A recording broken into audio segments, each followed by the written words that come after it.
Now, we're going to take a look at the law enforcement in the U.S. and how their role may be changing and their power expanding. We've shown you image after image of police using pepper spray on seemingly peaceful protesters. So pepper spray seems to have become the weapon of choice, but that's just the beginning of what police have in their arsenal these days, thanks to a program out of the Pentagon, one that not very many people know about. Local police are getting their hands on weapons and equipment from the military. The 2011 Department of Defense forked over $500 million worth of military machinery to local police departments. So is the government gearing up for Main Street to rise up? From our New York studio, writing fellow for the National Institute, Max Blumenthal joins us now. Welcome, Max. So pepper spray, as we've seen, is the weapon of choice for police these days, based on the video coming out of these Occupy Wall Street protests. What else is law enforcement getting their hands on these days?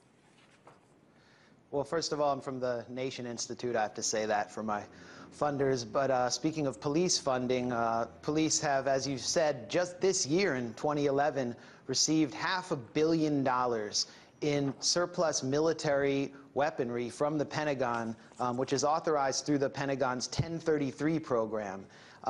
During the late 70s, Congress passed legislation called Posse Comitatus, barring the military from operating on American soil. And in the early 80s, there was an effort to circumvent that in Congress by arming police with military-grade weaponry. And now we're seeing that play out in the streets. People in the inner city in the U.S. have been experiencing this since the 80s, and now middle-class Americans in the Occupy movement are facing not only pepper spray, but things like the LRAD sound cannon, the long-range acoustic device, which can blast your cranium with 140 decibels, shaking your skull so hard even earplugs won't stop it. And as I reported for Al Akhbar English, this weapon has been tested on Palestinians in the occupied West Bank by the Israeli army.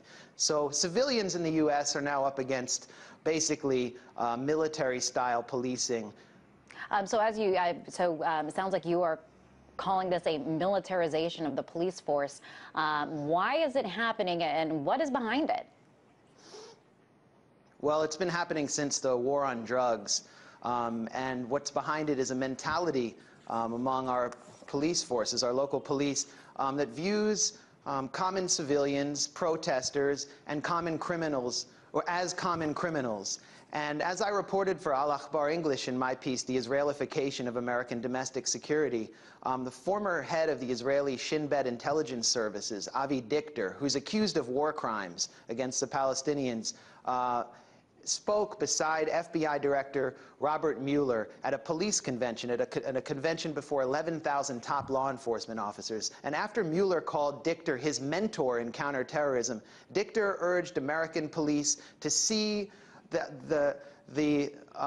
to view their opponents, those they seek to arrest, as crimi-terrorists. In other words, to blur the line between common criminals and terrorists. So what we're seeing is not only a legal blurring of the lines between criminals, terrorists, and protesters, but something in the mindset of American policing and in their training, in which the civilian population is viewed as a hostile and menacing force that can be acted against with military-grade weaponry.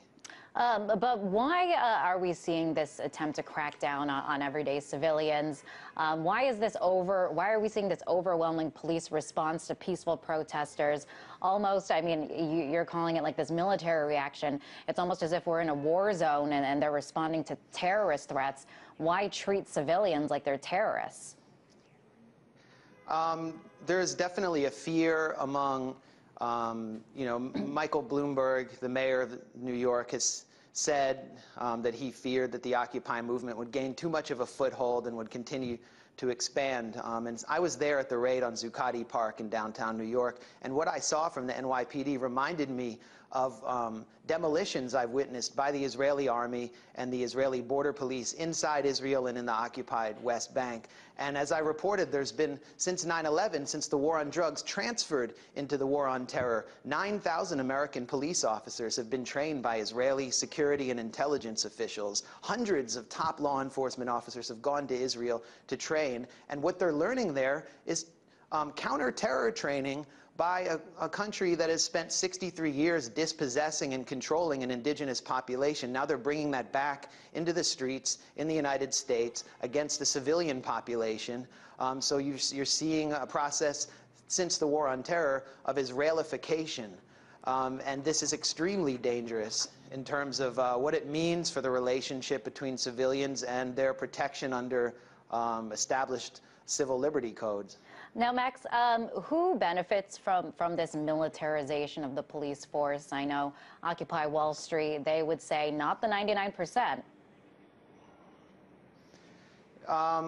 Certainly not the 99%, certainly not the police, because police have to do community work. And what we've seen is a counter-terror creep in our local police forces through a program called JTTF, or the Joint Terrorism Task Force, where the FBI and even the CIA are able to come in and dictate to local police forces how they can treat, monitor, and spy on local populations. The NYPD, as I reported and as the Associated Press reported, has set up what it calls a demographics unit. And this is following Police Commissioner Ray Kelly's several trips to Israel, where they've monitored virtually all areas of Muslim life in the United States. So clearly, they've gone beyond protecting civilians. It's not clear exactly who they're guarding, but with respect to the Occupy Wall Street, if you go down there, and if you went down there when the encampment was intact at Zuccotti Park, they were protecting the financial institutions at Wall Street. But at the same time, there's simply an effort by federal law enforcement to take the reins of local law enforcement, to corrupt local law enforcement, destroy the relationship between civilians and the police, and to treat civilians as criminals, if not terrorists, or as Avi Dichter, FBI Director Robert Mueller's so-called mentor, said, crimi-terrorists. I want to ask you, because in some ways it doesn't really make sense. We've pointed out on RT before that these police officers, they're part of the 99%. So why are they engaging in these hostilities against their neighbors, their friends, their community? You know, that goes to the mentality of just following orders.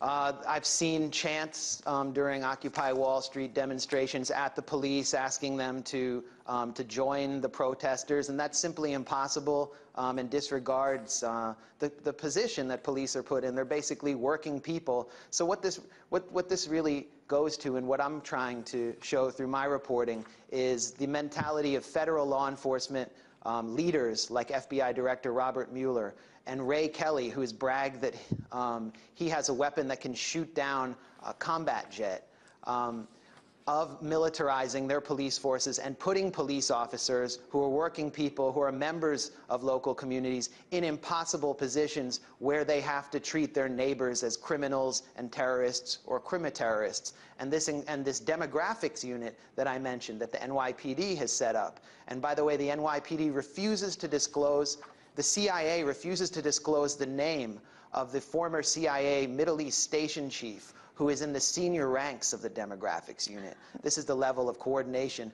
They depend on Muslims in Muslim communities to spy on Palestinian Americans and Pakistani Americans. Thank you so much for, we are out of time, unfortunately, but thank you so much for weighing in. That was writing fellow for the Nation Institute, Max Blumenthal.